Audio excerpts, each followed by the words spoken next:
Welcome to SciSage, where everything is simple. Today, we're talking about something that, let's be honest, a lot of us deal with as we get older, just not getting a good night's sleep.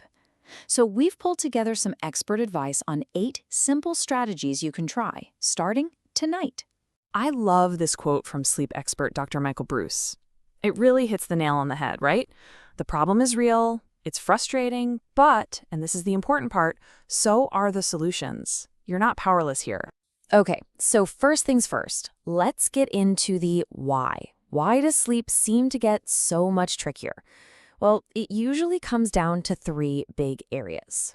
So it's kind of this mix of your daily routines, what's naturally changing inside your body, and of course your overall health. And one of the biggest biological shifts has this really technical sounding name, phase advancement. Okay, phase advancement sounds super complicated, right? But don't worry. Dr. Bruce has this amazing and frankly hilarious way to think about what this actually means in real life. And there you have it. You know why this happens? It's because your body starts pumping out melatonin a little earlier in the day than it used to. So our very first strategy is just to learn to work with this change instead of fighting against it.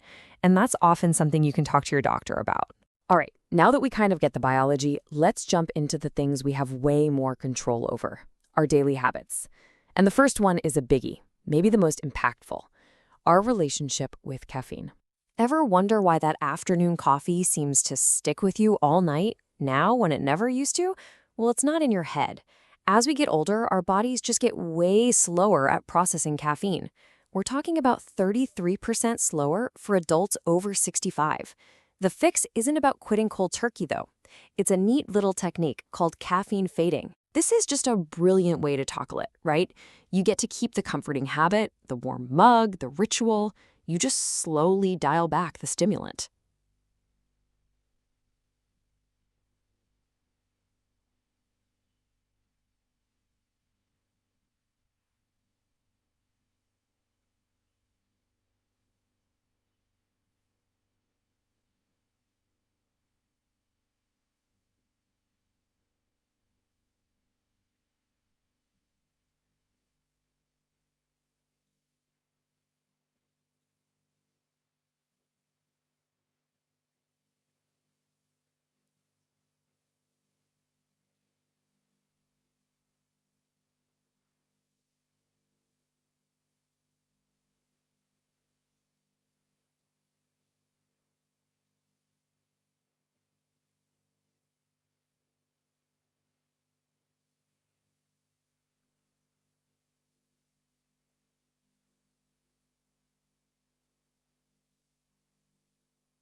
We all know that post-lunch energy dip, that sleepy feeling that hits somewhere between 1 and 3 in the afternoon.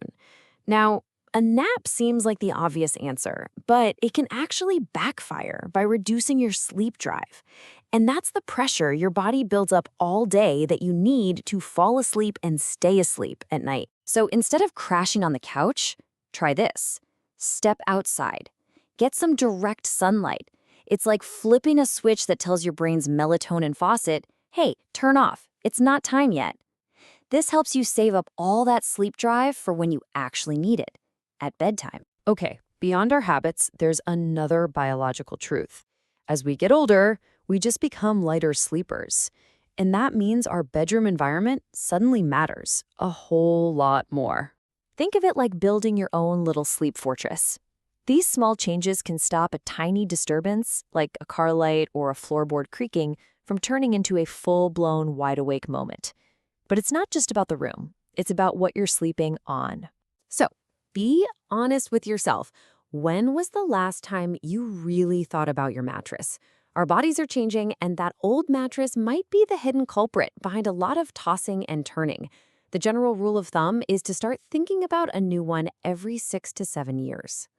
All right, for our last section, let's talk about when to bring in the pros. Your doctor, because some sleep problems are really tied to your overall health. A lot of very common conditions, things a huge number of us are dealing with, can really throw a wrench in your sleep. Often, getting those underlying issues treated is the most important first step you can take. And that goes for undiagnosed sleep disorders too, like sleep apnea. Now, this next part is really, really important.